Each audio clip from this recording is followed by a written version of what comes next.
இந்த ஆட்சியில மக்களுக்கு எந்த நன்மையும் கிடைக்கல. ஆனா அதிமுக ஆட்சியில விலைவாசி உயர்ந்தது. அதை கட்டுப்படுத்துறது கட்டுப்பாட்டு நிதி என்று நிர்ணயிக்கப்பட்டு கொடுக்கப்பட்டு அதற்காக எந்த உணவுப் பொருள் விலை ஏறியதோ அந்த உணவுப் பொருள் எந்த மாநிலத்தில் விலை குறைவாக இருக்குதோ அங்கே கொள்முதல் செஞ்சு கூட்டுறவு சங்கத்தின் மூலமாக விலை கட்டுப்படுத்திய அரசாங்கம் அதிமுக அரசாங்கம். திமுக ஆட்சியில் விலை உணவுப் பொருள் விலை விண்ணை முட்டுகின்ற அளவுக்கு உயர்ந்து போச்சு. அரிசி விலை உயர்ந்தாச்சு, பருப்பு விலை உயர்ந்தாச்சு, எண்ணெய் விலை உயர்ந்தாச்சு. மக்களுக்கு வாழ முடியாத சூழ்நிலை. அப்படிப்பட்ட ஆட்சி தொடர வேண்டுமா? எங்க பார்த்தாலும் போதைப் பொருள் விற்பனை, சட்ட ஒழுங்கு அடியோடு சீர்கட்டு விட்டது. மக்களுக்கு பாதுகாப்பு இல்ல, சிறுமிக்கு பாதுகாப்பு இல்ல, நம்முடைய பாட்டி அம்மாவுக்கும் பாதுகாப்பு இல்ல. அப்படி அவள ஆட்சி தேவையா? தமிழகத்தில் சட்டத்தின் ஆட்சி அடுத்த ஆண்டு நடைபெற்ற தேர்தலில் வெற்றி பெற்று உங்களுக்கு அதிமுக அரசு வழங்கும் என்பதை நேரத்தில் தெரிவிக்கிறேன். தமிழகத்தில் போதைப் பொருள் இல்லாத ஒரு மாநிலமாக உருவாக்க அனைத்து இந்திய அண்ணா திராவிட முன்னேற்ற கழக அரசு வெற்றி பெற நீங்கள் துணை நிற்க வேண்டும். இன்றைக்கு ஏழை மக்கள் அவருடைய நிலை அறிந்து இந்த அரசாங்கம் எந்த திட்டத்தையும் கொண்டு வரல. யாராவது கொண்டாந்துருக்காங்களா?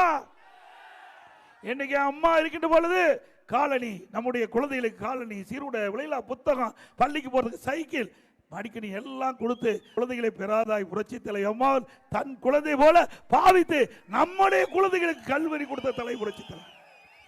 அதிமுக ஆட்சியில் தான் அதிகமாக ஆரம்ப பள்ளி திறந்தோம். அதை அப்கிரேடு, அதை தரம் உயர்த்தப்பட்டு நடுநிலைப்பள்ளி தரம் உயர்த்தப்பட்டு உயர்நிலைப்பள்ளி தரம் உயர்த்தப்பட்டு மேல்நிலைப்பள்ளி, கல்லூரி, இப்படி நிறைய திறந்த விளைவு.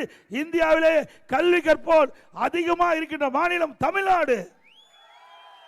ஒரே ஆண்டில் 11 அரசு மருத்துவக் கல்லூரி மருத்துவமனை நாமக்கல்ல கொண்டாந்தோம்.